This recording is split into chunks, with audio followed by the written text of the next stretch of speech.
আজকে আমি এতিম হয়ে গেছি। তুমি যদি কারো ছেলেকে এতিম বানায় থাকো, তোমার ছেলেকে আল্লাহ এতিম বানায় রাস্তায় ভিক্ষা করায় ছাড়বেন। তুমি যদি কারো বাপকে মাকে কাঁদায় থাকো, আল্লাহ রাব্বুল আলামিন তোমার মা বাপকে কাঁদাবেন।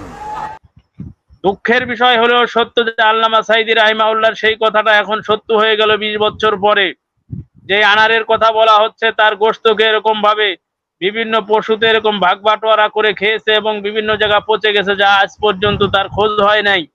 এই আনারের ব্যাপারে আপনারা জানেন, বিভিন্ন সোশ্যাল মিডিয়ায় ভাসছে একটি খবর, সেটি হচ্ছে আমার শিবিরের একটি 16 বছরের তরতাজা যুবক ছেলেকে এই আনারের নেতৃত্বে পুলিশে ধরে নিয়ে গিয়েছিল। সেই জনগণের, তার মায়ের কান্না আনারের মনটা ঘামাতে পারে নাই। কিন্তু ভাগ্যের কি নির্মম পরিহাস যে মাত্র 8টি বছর পরে সেই আনারের এমন অবস্থা হলো যে তার মেয়ে, আপনারা সোশ্যাল মিডিয়ায় দেখছেন যে তার মেয়ে এসে কান্না করে বলতেছে, আমি আমার বাবার লাশ চাই না, আমার বাবার দেহের এক টুকরা গোশত চাই, যাকে আমি দাফন করে বলতে পারি যে এখানে আমার বাবার কবর ছিল। প্রিয় দেশবাসী এবং যারা অত্যাচারী, যারা জুলুম করতেছেন, আপনারা এই আনারের থেকে, আনারের মেয়ের থেকে এরকম ভাবে শিক্ষা গ্রহণ করুন। আসসালামু আলাইকুম ওয়া রাহমাতুল্লাহ। সম্মানিত সঞ্চালক এনামুল হক মনির ভাই এবং অত্যন্ত প্রিয় একজন ভালোবাসার মানুষ ক্যাপ্টেন মারুফ রাজু ভাই, আশা করি আল্লাহ পাকের মেহেরবানিতে আপনারা ভালো আছেন। মোবারকবাদ জানিয়ে আমি প্রশ্ন করতে চাচ্ছি না, আমি আমার প্রশ্নটা হচ্ছে মারুফ ভাইকে বলবো না, সেই প্রশ্নটা হচ্ছে প্রিয় দেশবাসীর কাছে। প্রশ্নটা হচ্ছে এই, আমাদের বর্তমান যিনি ডিআইজি আছেন হারুন, ওনার নাম সম্ভবত, এই এমপি সাহেব যেই দিন খুন হইলেন, সম্ভবত উনি তার পরের দিন অথবা তার পরের দিন একটা সাংবাদিক সম্মেলন উনি করলেন। এখন সাংবাদিক সম্মেলন করতে উনি নিশ্চিত করতে যাচ্ছিলেন যে এমপি সাহেব ওখানে খুন হয়েছে।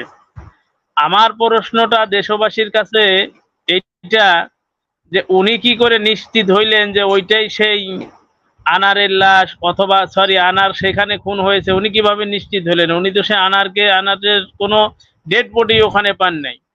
ওনার বক্তব্যতে বলেছেন ওনারা রক্ত দেখে ঠিক পেয়েছেন।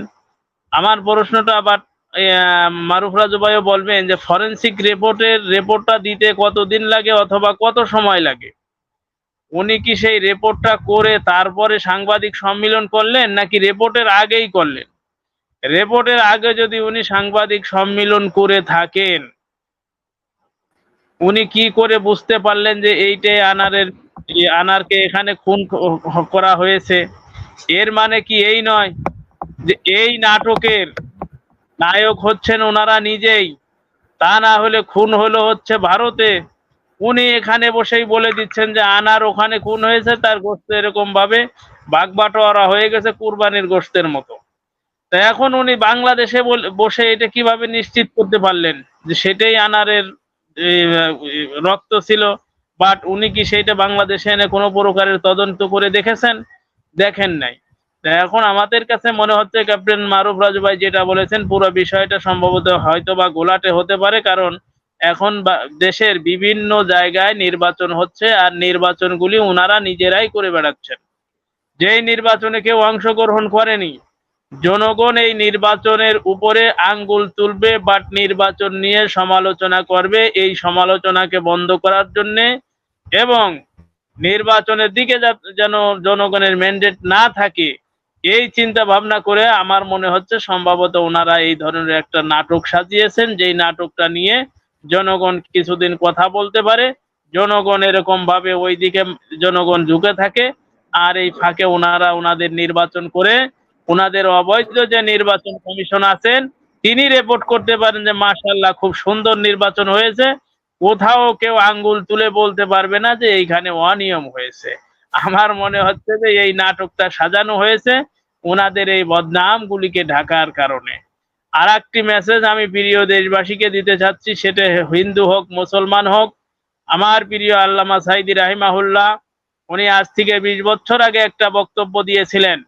উনি বলেছিলেন যে যেবা যাহারা আপনি এরকম ভাবে কারোর সন্তান অথবা কারোর বাবাকে আপনি এরকম ভাবে গুম করেন, আপনি রাতের আধারে তার বাড়ির পাশে যেয়ে দেখবেন যে ওই বাড়ির লোকজন, তার স্ত্রী, তার সন্তানেরা কিভাবে এরকম ভাবে মাতম করে, কিভাবে তারা কান্নাকাটি করে, কিভাবে তারা আর্তনাদ করে।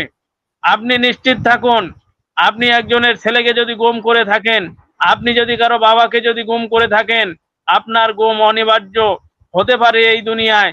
সেই দিন আপনার ছেলেরা, সেই দিন আপনার স্ত্রী এরকম ভাবে মাতম করবে, এরকম ভাবে শোক পালন করবে। দুঃখের বিষয় হলেও সত্য যে আল্লামা সাঈদী রাহিমাহুল্লাহর সেই কথাটা এখন সত্য হয়ে গেল 20 বছর পরে। যে আনারের কথা বলা হচ্ছে, তার গোশতকে এরকম ভাবে বিভিন্ন পশুতে এরকম ভাগ বাটোয়ারা করে খেয়েছে এবং বিভিন্ন জায়গা পচে গেছে, যা আজ পর্যন্ত তার খোঁজ হয় নাই। এই আনারের ব্যাপারে আপনারা জানেন, বিভিন্ন সোশ্যাল মিডিয়ায় ভাসছে একটি খবর, সেটি হচ্ছে আমার শিবিরের একটি 16 বছরের তরতাজা যুবক ছেলেকে এই আনারের নেতৃত্বে পুলিশে ধরে নিয়ে গিয়েছিল। ওই এলাকার লোকজনেরা সকলেই কাকুতি মিনতি করেছিল যে এই ছেলেটাকে আপনারা ছেড়ে যান, প্রয়োজনে আমরা সকলেই আওয়ামী লীগ করব। আনারের মনটা কেউ ঘামাতে পারে নাই, সেই জনগণের, তার মায়ের কান্না আনারের মনটা ঘামাতে পারে নাই।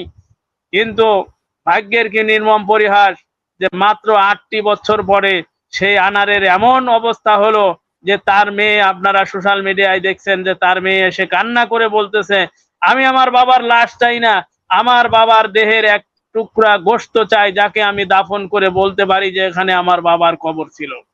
প্রিয় দেশবাসী এবং যারা অত্যাচারী, যারা জুলুম করতেছেন, আপনারা এই আনারের থেকে, আনারের মেয়ের থেকে এরকম ভাবে শিক্ষা গ্রহণ করুন।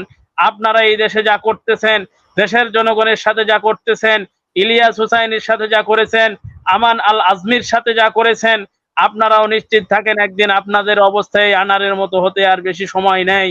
কারণ আপনাদের এই জুলুমের বিচার অবশ্যই আল্লাহ তাআলা রব্বুল আলামিন করবেন। এবং এই দেশের জনগণ যদি এই দেশে, যদি বিচারিক যে নিয়ম আছে, এই নিয়মের কিঞ্চিত পরিমাণ নিয়মও যদি এই দেশে থেকে থাকে, ইনশাআল্লাহ এই দেশের জনগণ আপনাদের মতো এই জুলুমবাজদেরকে অবশ্যই বিচারের কাঠগড়ায় দাঁড় করবে। এবং সেই দিন আপনার ছেলে মেয়েরা এই জনগণের কাছে কেঁদে কেঁদে বলবে, আমার বাবার শরীর থেকে এক টুকরা গোশত চাই, অথবা আমার বাবার অন্তত পক্ষে এই পরিচয়টা চাই যে সে মারা গেছে অথবা মারা যায় নাই, আমরা আমাদের মনকে সান্ত্বনা দিতে পারি। আপনার ছেলেরা, আপনার মেয়েরা, আপনার স্ত্রী এই কাকুতি মিনতি করবে। সুতরাং প্রিয় দেশবাসী, সকলকে এই মেসেজটা দিলাম যে যে বা যাহারা আজ আপনাদের প্রতি, আমার প্রতি জুলুম করছে, অবশ্যই এরা আল্লাহ তাআলা রব্বুল আলামিনের বিচারের সম্মুখীন হবে।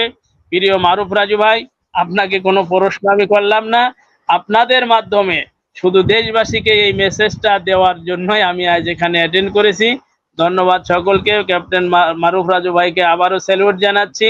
প্রিয় সঞ্চালক ইনাম ভাই, আপনাকে আবারও ধন্যবাদ জানাচ্ছি। আসসালামু আলাইকুম ওয়া রাহমাতুল্লাহি ওয়া বারাকাতুহু। জি, ধন্যবাদ।